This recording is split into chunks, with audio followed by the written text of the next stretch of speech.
જય માતાજી, જય સાળંગપુર દાદા, જય શ્રી કૃષ્ણ અને ઓમ નમો શિવાય. કેમ છો બધા? તો આજે આપણે જાણીશું કે જેઠ માસની અમાસ ક્યારે છે અને ક્યારે પિતૃતર્પણ, સ્નાન, દાન વગેરેનું મહત્ત્વ ક્યારે છે, તો તેના વિશે આપણે જાણીશું. ક્યારે પિતૃતર્પણ કરવું, ક્યારે સ્નાન દાન કરવું. ઓમ હ્રીમ ચંદ્રમસે નમઃ. ઓમ નમઃ શિવાય. ઓમ નમો ભગવતે વાસુદેવાય.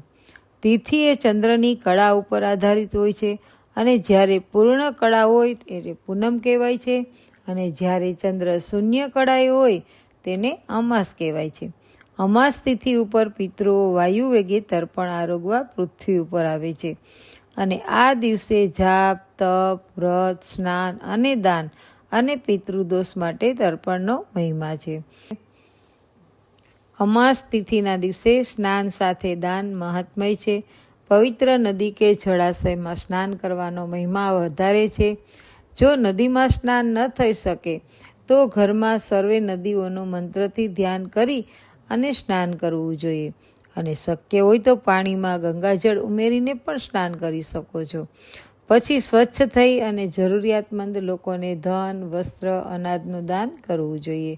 તમારી નજીકમાં જો કોઈ ગૌશાળા હોય, લીલું ઘાસ, ગાયનું ભોજન અથવા ખોળ જે કોઈ બની શકે તે યથાશક્તિ મુજબ દાન કરવું જોઈએ. અને અમાસના દિવસે સવારે સ્નાન કર્યા પછી સૂર્યદેવને જળ ચડાવો. જળ ચડાવતી વખતે તેમાં લાલ ચંદન અને લાલ ફૂલ વડે સૂર્યદેવને અર્ધ્ય આપવાનું કરો અને ઓમ સૂર્યાય નમઃ મંત્રનો જાપ કરતા રહેવું. અમાસ તિથિ દેવી દેવતાની સાથે સાથે પિતૃઓને અર્પણ છે. આ દિવસે પિતૃઓ માટે ધૂપ ધ્યાન કરો. ધૂપ કરવા માટે બપોર તથા સંધ્યાનો સમય સૌથી ઉત્તમ રહે છે. બપોર અથવા સંધ્યા સમયે ગાયના ગોબરના છાણા અથવા તો કોલસા ઉપર ગુગળ મૂકીને ધૂપ કરવો અને પછી ધુમાડો નીકળતો બંધ થઈ જાય ત્યારે બળતા છાણા અથવા કોલસા ઉપર ગોળ અને ઘીનો ધૂપ આપો. પિતૃઓ પૃથ્વી ઉપર વાયુ વેગે આવે છે. આ દરમિયાન પિતૃઓનું ધ્યાન કરતા રહેવું જોઈએ. અમાસ તિથિના ભગવાન શિવ પણ છે અને આ તિથિના દિવસે મહાદેવ મંદિરમાં શિવલિંગ ઉપર તાંબાના લોટાથી જળ તથા ચાંદીના લોટાથી કાચું દૂધ ચડાવવું અને સાથે સાથે શિવ પંચાક્ષર મંત્રનો જાપ કરવો. ઓમ નમઃ શિવાય મંત્રનો જાપ કરતા રહો. તે પછી શુદ્ધ જળ ચડાવો અને શિવલિંગનો ચંદન, ચોખા, બીલીપત્ર, ધતુરો, ફળ, ફૂલ ચડાવવા. ભગવાનને મીઠાઈનો ભોગ ધરાવો.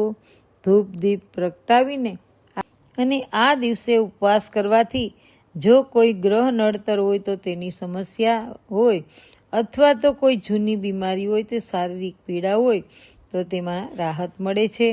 તેમજ જે ઘરમાં લડાઈ ઝઘડા થતા હોય, આવક કરતાં જાવક વધારે હોય, નાના બાળકો મોટાનું કહ્યું માનતા ના હોય, તેમજ ઘરમાં પરિવારમાં મતભેદ રહેતો હોય, ઘરમાં સુખ શાંતિ જળવાઈ ન રહે, પ્રગતિ અટકી ગઈ હોય તો આના માટે પણ અમાસના દિવસે ઉપાય કરવામાં આવે છે. જેમ કે પીપળાના વૃક્ષની નીચે 108 કે 11 એટલે કે ફળ મૂકવા. ત્યારબાદ જેટલા ફળ મૂક્યા હોય તેટલી જ પીપળાના વૃક્ષની પ્રદક્ષિણા કરવી અને પ્રદક્ષિણા કરતાં કરતાં સૂતરના દોરાને પીપળાના વૃક્ષ સાથે વીંટતા જવું અને મનમાં પિતૃનો મંત્ર એટલે કે ઓમ પિતૃભ્યય નમઃ મંત્રનો જાપ કરવો અને ત્યારબાદ પિતૃદેવ પાસે ક્ષમા માંગીને પિતૃના આશીર્વાદ મળે તે માટે દીપ એટલે કે દીવો કરવો અને કંકુ ચોખા વડે પીપળાનું પૂજન કરવું. આ તમે સવારે પણ કરી શકો છો અને સંધ્યા સમયે પણ કરી શકો છો. જો તમે પિતૃ માટે પીપળાનું પૂજન કરો તો ઓમ પિતૃભ્યય નમઃ જાપ કરતા પ્રદક્ષિણા કરવી અને જો તમે વિષ્ણુ ભગવાન માટે પીપળાનું પૂજન કરતા હોય તો ઓમ નમો ભગવતે વાસુદેવાય નમઃનો જાપ કરતા પ્રદક્ષિણા કરવી અને જે ફળ મૂકેલા હોય તે કોઈ ગરીબ કે જરૂરિયાતમંદને આપી દેવા જેથી ભગવાનના તથા પિતૃદેવના આશીર્વાદ મળે છે. તો હવે આપણે આ અમાસને દિવસે શું કરવું અને શું ના કરવું તેના વિશે જોઈએ. તો અમાસ તિથિના દિવસે તમે વ્રત ના કરો તો કંઈ નહીં, પણ નશીલા પદાર્થોનું સેવન તો ના જ કરશો. અમાસના દિવસે બ્રહ્મચર્યનું પાલન કરવું. અમાસના દિવસે ઘરમાં કે બહાર ક્રોધ ના કરવો. અમાસના દિવસે માંસ મદિરાનું સેવન ના કરવું અને અમાસના દિવસે બીજાનું અન્ન પણ ના ખાવું.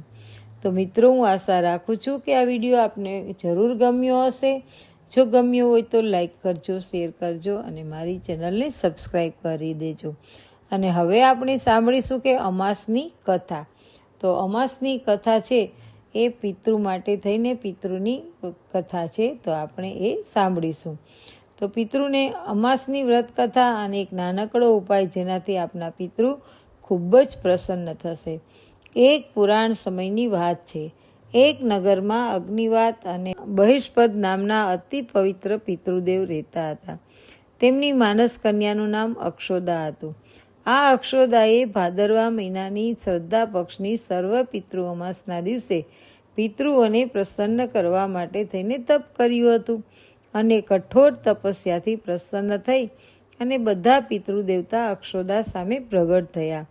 તે સમયે અક્ષોદાનું ધ્યાન વિચલિત થઈ અને એક તેજસ્વી પિતૃ અમાવસુ તરફ ગયું અને બીજી કાંઈ જોયા વગર તે બીજી કાંઈ કર્યા વગર એકીટસે તે જ પિતૃને જોઈ રહી. તેણે અમાવસુને કહ્યું, વરદાનમાં તમે તે મને સ્વીકારો. હું તમારી સાથે રહેવા ઈચ્છું છું અને જીવન માંડવા ઈચ્છું છું. અક્ષોદાના આ વચન સાંભળીને સર્વ પિતૃદેવતા ગુસ્સે થઈ ગયા. તેમણે તે જ સમયે અને તે જ ક્ષણે શ્રાપ આપ્યો કે તે પિતૃલોકની પૃથ્વીલોક જશે. આ સાંભળીને અક્ષોદા કરેલી પોતાની ભૂલની ખબર પડી તથા તે માફી માંગવા લાગી.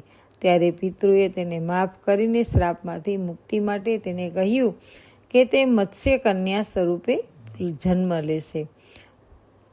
પરમપિતા બ્રહ્માના વંશજ મહર્ષિ ઋષિ પારાશારને મત્સ્ય કન્યાને પતિ સ્વરૂપમાં મળશે અને તેના ગર્ભમાંથી ભગવાન શ્રી વેદવ્યાસ જન્મ લેશે. તે પછી શ્રાપ મુક્ત થઈ અને તે ફરીથી પિતૃલોકમાં આવી જશે. બધા પિતૃઓએ તેમાં રહેલા અમાવસુના ખૂબ વખાણ કર્યા અને તેમણે વરદાન આપ્યું કે તમારા સૌંદર્ય અને સ્ત્રી સામે પોતાના મનને ભટકવા ના દેતા પોતાનો સંયમ અને નિયમ ઉપર એકનિષ્ઠ રહ્યા માટે આજથી આ તિથિ તમારા નામથી અમાવસુ સ્વરૂપે ઓળખાશે.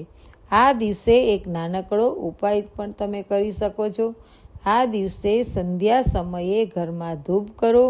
જો શક્ય હોય તો ગાયના ગોબરના છાણાનો ધૂપ કરવો. તેમાં ખાસ કરીને ગોળ અને ઘી તેના ઉપર રાખી અને ધૂપ કરો અને ઘરના દરેક ખૂણામાં દરેક દિશામાં રાખો. તો હું તમને આશા રાખું છું કે આ કથા તમને ગમી હશે. તો વિડીયોને લાઈક, શેર અને સબસ્ક્રાઈબ જરૂરથી કરી દેજો અને મારી ચેનલને આગળ વધારશો. ફરી મળીશું નવા વિડીયો સાથે. ત્યાં સુધી બધાને જય શ્રી કૃષ્ણ.